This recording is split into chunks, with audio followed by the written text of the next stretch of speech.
Hello, welcome to Chess with Simon. I'm Simon. Yesterday we looked at a game that Peter Wells played against Jonathan Spielman in the Modern Defence, which was a fascinating encounter. But last night I couldn't stop thinking about another game Peter played in 2006, Trompowsky Attack, against Alexey Shirov in the Gibraltar Chess Festival. So this is another fascinating tactical encounter. Also, we'll think a bit about the theory of the Trompowsky attack. So Peter's white, pawn d4, knight f6, bishop g5. What an interesting move this is. So the threat here is to take the knight. Now some would say that's not a threat. Kasparov and Fischer had a strong preference for bishops over knights.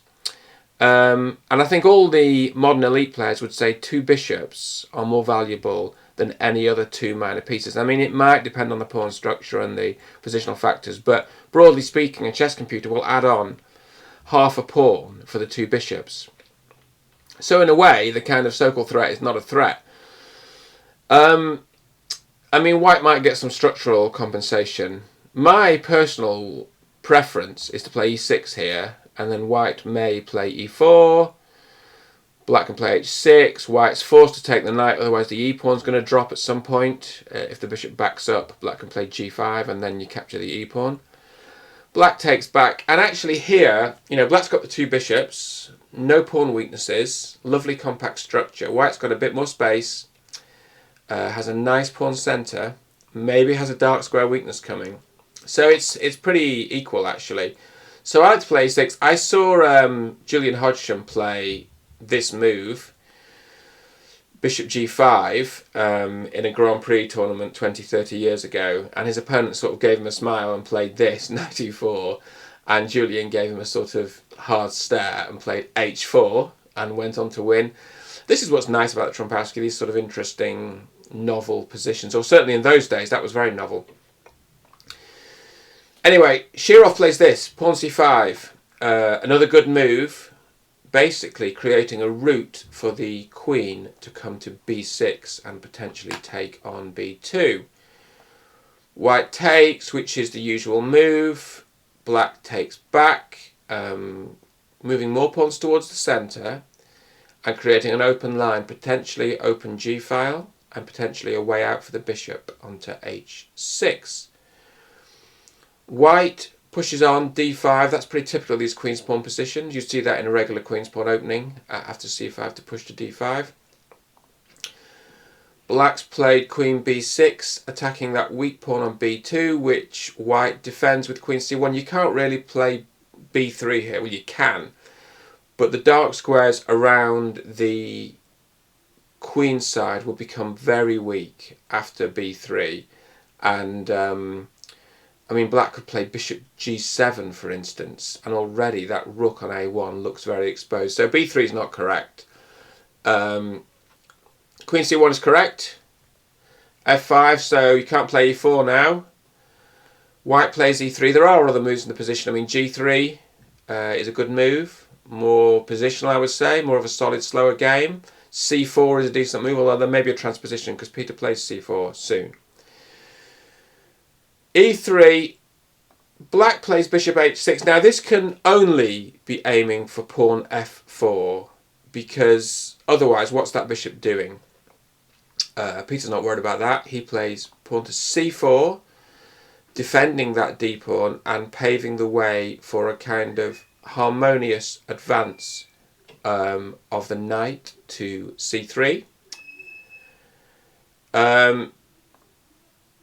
f4 by black, so this is what we expected, and this is a sacrifice of at least a pawn, but maybe even more. So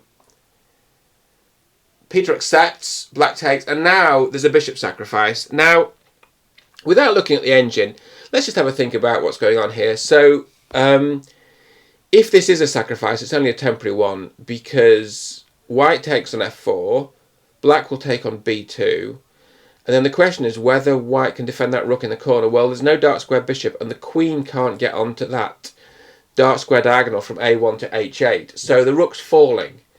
The question now is, can the knight on b1 be defended? Because if it can't, then you cannot take that bishop. I mean, basically, white is the one doing the sacrifice here. It's sacrificing an exchange and a pawn, the pawn on b2. So it might go queen f4, queen b2, and then you've got to defend the knight on b1, so you've got a choice of bishop d3 or knight e2 coming to c3. And Peter chose the latter, which is the better move. So knight e2, queen takes. The knights come to c3. It's the only knight that can. The other knight was pinned. And our assessment here says that white is ahead in development. White has a really nice space advantage. Black has an exchange and a pawn, and black's queen is a little bit out of play. It will take some time for black's queen to return to the action. So that's what black does straight away, is start to get the queen back into the action. But actually, what's fascinating about this move is, this was not the most accurate move, queen b2, although you can see the logic for it. So my question to you is, what's the right move for black in this position? I mean, you'd like to unravel that queen side. Knight c6 is not possible because it'll just get taken. But clearly, black needs to develop some pieces. So when we look at white's moves, I think we'll work out what black's best 11th move was. Queen b2, d6 from white. So this is a brilliant move. I mean, nominally you could say this is a pawn sacrifice. But all of a sudden you can see the threats that this is creating around the black king. Black is very weak on the dark squares, so both dark square bishops have come off. Black is very weak on the dark square. The rook looks vulnerable, e7 looks vulnerable. I mean, d6 is an interesting move because actually it does allow the knight out, which is significant because the knight can play a real role here.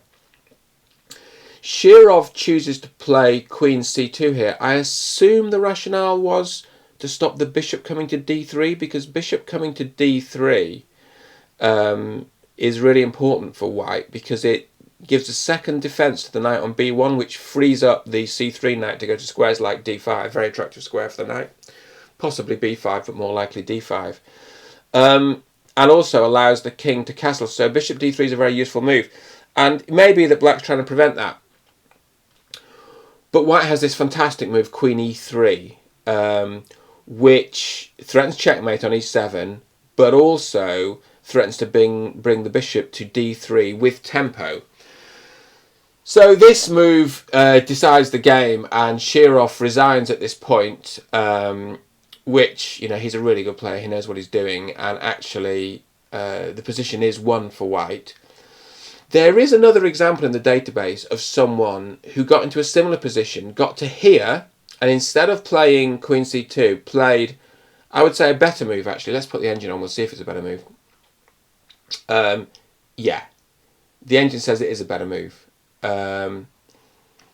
Let's go into the cloud and see what the really big engines say. Okay, it doesn't want to do that. Fine.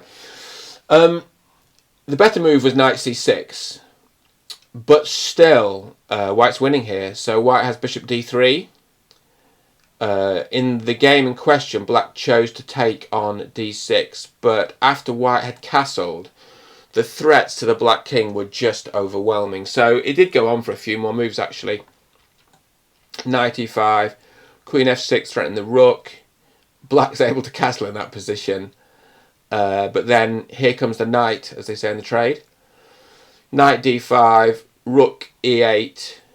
And then the game, I believe, stopped there. So it looks like the person in question resigned, but it could have continued. Queen g5, king h8, knight f6, and then the problem is the queen's coming into h6, so, you know, black can take here, but queen h6 forces black to give up the queen for the knight, and that really is over. So this is just really overwhelming, this position. So what do we learn? What we learn is, actually, it was on the 11th move when black had a chance to save himself. So here, what would you have played if you were black? And the answer is, there is a good move. Pawn d6. Pawn d6 stops white playing d6 and actually starts to prepare development. I mean, it's not over, and there is some complex times ahead, some tough times ahead. But the engine says that black can hold the balance here. So, really outstanding game by Peter against one of the best players in the world and one of the best tacticians in the world, someone who's not afraid of tactics. And, I just really enjoyed looking at the theory of the Trompowsky. I think I'll certainly play it more in the future, having looked at this. I still think c4 is the best move on move 2. But it's great, it's interesting and it's different. And, this game was one of the things that made the opening popular. So really good to see that. I hope you're all well. If you've enjoyed this, please hit the like button. And if you'd like to see more in the future, if you hit subscribe and the notification bell, we will send you more in the future. The dog's not around today. I'm going to go and see him now.